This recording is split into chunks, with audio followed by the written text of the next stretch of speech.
This lesson is on using comparison operators with SQL. Now we've already seen a very simple comparison operator. We looked for city equals Oakland. That's a comparison. We want to find out where the value in the city column is equal to Oakland. Run it again. You can see that. Now notice that Oakland is contained in single quotes. Single quotes are actually the way SQL's standard specification says you should do this. MySQL is fairly lenient and will let you do double quotes as well. Some DBMSs, such as Oracle, will not let you use the double quotes. So that's a simple comparison. It was really obvious what I was doing. Now, putting Oakland in quotes says that this is text information that I'm comparing to. So it's the signal to the database that I'm going to compare text to what's in the city column. The database doesn't know whether something's a city or a number or a varchar. It doesn't really understand the data from a human perspective. It just looks at the data type. Is this a character-based data type? Is this a date? Is it a time? Is it an integer? And it makes a comparison based on that. So if I tried to compare something that was an integer to be equal to Oakland, that would not work. Let's go and work with a different table that has some different data types in it. Instead of author, I'm going to look at the book table. Run this and see everything. Now notice I have decimal numbers, I have integer type numbers, more decimal numbers and another integer, and I also have a date. These dates are from 1998, and it's in the native format that's considered the default for dates that we deal with in MySQL. A 4-character year, hyphen 2-character month, and then hyphen the day of the month.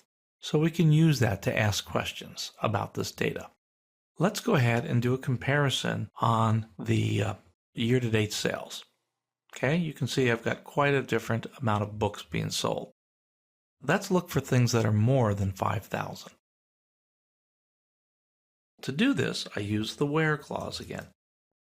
Where year-to-date sales is greater than 5,000. Now notice right away, I don't put this in quotes. If you're dealing with a number, a regular integer number or a decimal number, you don't put the quotes around it. That's a signal to the database that I'm dealing with a number. Let's go ahead and run this. Now, I only get the 4 rows back that were greater than 5,000 in the year-to-date sales field. Let's go ahead and make it less and see what we get. I've got 12. Okay. So we get a different answer. You can see that these values are all less than 5,000. Likewise, with the price of a book, let's look for a book price that's less than $29.99. Notice that I have a book here, $29.99, the Busy Executives database. Let's run it. That book didn't come back because it was equal to $29.99, and I'm saying look for something less than that. So when you do comparisons, you can use these normal things like less than and equal to, greater than and equal to, the normal mathematical comparisons to make a decision on whether to bring a row back or not. Now, if I want to do that with character-based data, I can actually do that as well. I'm going to look at the type in a minute. I'm going to look at the type equals business. And let's just do business. Submit it. Okay, I get the business type books. If I do type is greater than business, I get the books that come after B. So it's greater than that alphabetically. These greater than or less thans will work with character-based type. It just has to do more with the sort order alphabetically of how something is laid out. Let's deal with a date now. We have a pub date here. So I'm going to take that. I'm going to put that there, pub date. Even though a date is not a string, we still put it in quotes to deal with it. 06/30. So here I'm going to say, first I'm going to start with equals. Does it equal that? Okay, I've got 1 that's equal that. How about less than that? And I do. I have dates that come before June 30th of 1998. So Even the less than or greater than works with dates as well.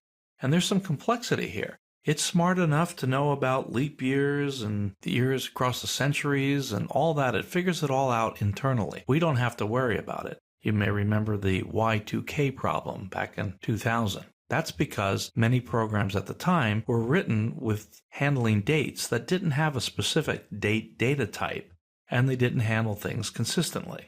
Modern-day languages, and certainly SQL, holds a date data type and will handle this kind of mathematics between dates gracefully.